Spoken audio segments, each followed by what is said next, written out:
Chapter 642, Killing Three Birds with One Stone. A knight who knows Dragonese and even used it in the critical stage of his growth. It's no wonder that the psychology alchemists wished to obtain the notebook he left behind. Audrey was enlightened as she stopped her wandering thoughts. She happily and seriously discussed the problem that stemmed from such grammatical habits with Michel Duth. Soon, they concluded the discussion over the notebook as Michel began introducing the other items. Time passed as the tour slowly came to an end. Audrey had planned on raising her request of purchasing the notebook to their next meeting in order to make her goal less obvious. However, in a friendly atmosphere and with the naturalness of their conversation, she sharply sensed that it was an opportunity. Hence, with the powers of lie, she made her cheeks blush red. Mr. Duth, that helmet from the Sauron royalty that originates from the White Rose War is a keepsake of my ancestors. Pardon my presumptuous, but can I buy it from you? Also, the notebook of the 20-Year War. I'm very impressed by the knight that stood firm for Sonya Island and also wish to have it. I know it's not a polite request, but I wish that you can understand how I feel. Of course, you have the right to decline. Her eyes moved as she obviously darted them around, partially deliberate and truthful to express her lack of confidence and embarrassment. Michel subconsciously moved his gaze away as he said with a hoarse and slow voice, "I'm a collector. I won't sell my collection." His tone and the words he used aren't firm enough. In the intel I previously gathered, he's a gentleman who values his reputation greatly. Using cash to purchase his collection is probably unacceptable. The reason why the psychology alchemists didn't get someone else to complete the mission is firstly, because I have a way of earning contribution points, and secondly, it probably took the associate professor's attitude towards such matters in mind. I have to change my approach. Before the visit, Audrey had already carefully decided of different tests according to the intel she received. After some thought, she changed topics. Mr. Duth, I heard that you're requesting Stone University to build an ancient relic research center. Yes, that has been my goal for the past few years. Michel looked at Audrey and answered frankly.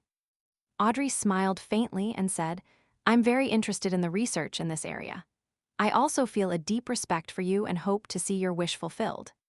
Well, I'm planning on donating £1,000, a nearby piece of land spanning 2,000 aries, and a manor with rather good returns to the faculty you are from at Stone University.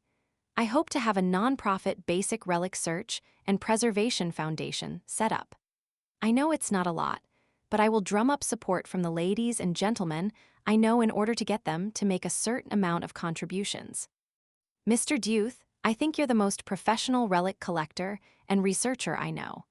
I'm wondering if you're willing to be the person in charge of this non-profit foundation. 2,000 aries of land near the university. That's worth about £6,000. Together with the manor and the cash, Miss Audrey would be donating nearly £10,000. With such a non-profit relic search and preservation foundation, the difficulties I would encounter to get my research grants approved would be drastically lowered. Michel paused for a few seconds before revealing a sincere smile. He bowed solemnly and said, My honorable lady, the importance you place on academia has left me touched. Its glow is enough to match your beauty and upbringing. I believe I have no reason to reject your invitation. I've already recorded the contents of the notebook. I will send it and the helmet to your residence tonight. Treat it as a gift from a sincere friend. Success. Audrey was delighted as she wished to praise herself.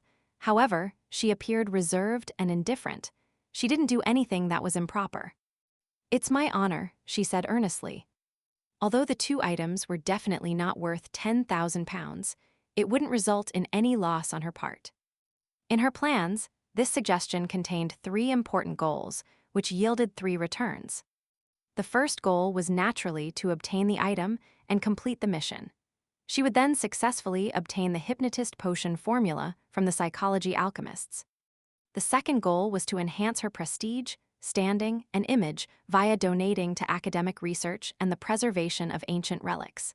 This was something most nobles and tycoons needed to do. Even if the donation wasn't today, Audrey would have to donate £3,000 or more to the various charitable organizations. Therefore, she believed that her father, Earl Hall, wouldn't stop her from doing this with a few of her properties. The third goal was that by having a foundation that focused on the search and preservation of ancient relics, it made it easier for her to come into contact with historical records or mysterious items of value. Audrey didn't need to personally do anything. All she needed to do was sit at home to receive items that might be beneficial to her. It was equivalent to using £10,000 to produce even more money to establish her own faction. Of course, if Michelle Duth hadn't accepted this exchange, then she had other plans. The kingdom's Higher Education Commission had someone from the Hall family, as well as noble friends she knew. As long as the associate professor had anything he needed, she was certain that she had the means to satisfy him. However, Audrey didn't like such methods. She had a nagging feeling that it was shady and would harm the public interest. After discussing the matter, Audrey stayed for a little longer and chatted idly for about 15 minutes. It made the wrapping up process not as sharp and abrupt. Following that, she first left Michelle's house and rode her carriage back to the Hall family's villa in Stone City. Past 8 in the evening, she received the Sauron royalty's helmet and the notebook from the 20-Year War. Audrey wore a pair of white silk gloves and sat before her desk with piqued interest. She placed the helmet to the side as she began flipping through the content in the notebook. She discovered that the records were sparse. The early records indicated how the knight who was stationed in the ancient elven island had learned how to brew Sonya blood wine, how he chased after women, how he spent the boring days. In the later records, it entered the period of the 20-Year War. It mainly included his cursing of the people of Fasak, his grumbling about his companions, and the consideration towards his plans to stand fast. It also included the end of how the Sonya Island was first lost. Apart from the grammatical habits being similar to Dragonese, there aren't any serious problems, nor can I find any hidden clues. Audrey frowned as she closed the notebook. She had used methods derived from mysticism to do her checks, but they were to no avail. This made her unwilling to waste time, as she planned to turn it in to the psychology alchemists. As her thoughts raced, she suddenly had a new idea. Mr. World and Mr. Hanged Man will often consider problems from different angles to provide suggestions. Should I learn from them? Well, viewing it from a different point of view, if the content of the notebook isn't problematic, would the physical item actually be what the psychology alchemists are after? What's so special about it? I didn't discover anything. It belongs to a knight who's accustomed to using Dragonese. That knight must have experienced something. Divination? Yes, divination. Perhaps I can find the knight's final location using divination with the help of the notebook. And this might be related to a dragon. Since it's a dragon, there's a high chance that it's a mind dragon, a representative of the spectator pathway.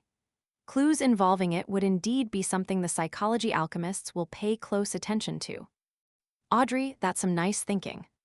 Audrey's eyes turned crystal clear, as it seemed to hide a clear resplendence. She couldn't help but turn her head and looked at the golden retriever sitting by the side. Susie glanced at her owner and barked. "Audrey, do you want me to praise you?" "No, there's no need." Audrey turned her head back, feeling a little embarrassed.